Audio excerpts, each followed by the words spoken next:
सांगली महापालिकेच्या शाळा क्रमांक 17 मधील पूरग्रस्त निवारा केंद्र राजकीय दबावानुसार अधिकारी काम करीत असून अधिकाऱ्यांवर नेमका कोणत्या पुढाऱ्यांचा दबाव आहे हे सांगावे, त्यांचा आम्ही समाचार घेऊ, असा इशारा काँग्रेस युवा नेते वीरेंद्र पृथ्वीराज पाटील यांनी दिला आहे।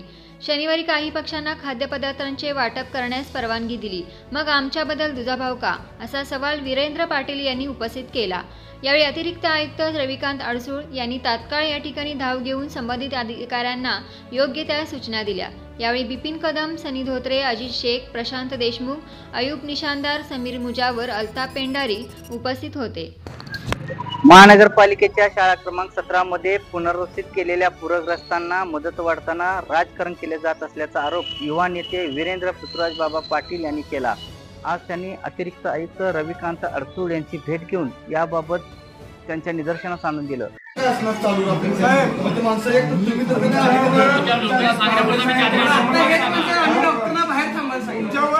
प्रेशर आहे का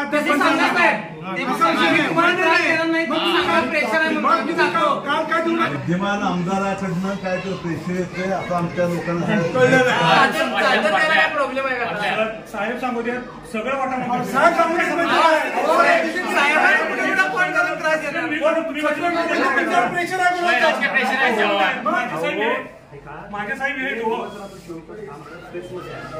भागमध्ये अधिकारी साहेब चांगलंच काम करते। आमचा तो मुद्दा नाही, जमदार साहेब इथं 24 तास आहे, काय अडचण नाही। पॉलिटिकल राजकीय प्रेशर कोण करते का? हे बाबा चादरी माणसं साहेब उघड्यावर झोपू देत, पण राजकारणासाठी चादरी वाटून देणार नाही, ही कुठलं साहेब काढली?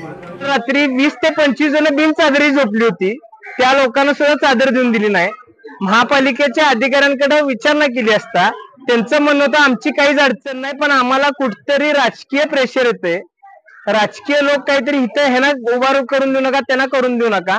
आमची अशी भूमिका आहे की आम्ही कुठलाही इथं बोर्ड लावणार नाही, आम्हाला कुठे ह्यानं केलं त्यानं केलं नको, पण लोकांची सेवा होणं गरजेचं आहे। राजकीय प्रेशर पायी जर इथं लोकांना चादरी मिळत असतील, औषध देऊन देत नसेल तर ते अत्यंत अडचणीच होणार आहे। पुरामध्ये जर लोकांची हे हाल होणार असतील तर आम्ही काही सहन करणार नाहीये। आमची महापालिका प्रशासनाला विनंती आहे की तुम्हाला कोण राजकीय प्रेशर करते का हे आम्हाला सांगा, त्याचा समाचार आम्ही घेऊ। पण लोक अडचणीत आहेत, हालाकीत आहेत, त्यांना मदत करायची का राजकारण आणावं? इथल्या काही नेत्यांनी ठरवलं पाहिजे इतर पक्षाच्या। असं कुणाचं प्रेशर वगैरे काही नाही। महानगरपालिकेचं शेवटी दोनच गोष्टीमध्ये आमचं थोडं आम्ही एक धोरण ठरवलेलं आहे। शेवटी आता इंडियन आर्मीच्या माध्यमातून सुद्धा डॉक्टरांचा हेल्थ कॅम्प त्यांनी तपासणी केली आहे। महानगरपालिकेचे मेडिकल ऑफिसर सुद्धा आहेत, आणि समजा इतर कुठल्या दुसऱ्या तिसऱ्या डॉक्टरांनी जर का तपासणी केली तर औषधांचं ओव्हरलॅपिंग होऊन काही रिॲक्शन येऊ नये, त्यामुळं काही डॉक्टर किंवा काही नर्सेस मदतीला आले असतील तर ते मेडिकल ऑफिसरच्या अंडर एकत्र काम करावं आणि ॲज अ टीम म्हणून काम करावं, असं आमचं धोरण आहे। आणि जेवण वाटपाच्या बाबत बोललं तर मग सांगितल्याप्रमाणे जे काही तयार करून आणलेलं जेवण आहे तर ते डबल होऊ नये किंवा फूड पॉयझनिंग सारखे इश्यू होऊ नयेत, याचा भाग म्हणून आम्ही ते अवॉइड करतो।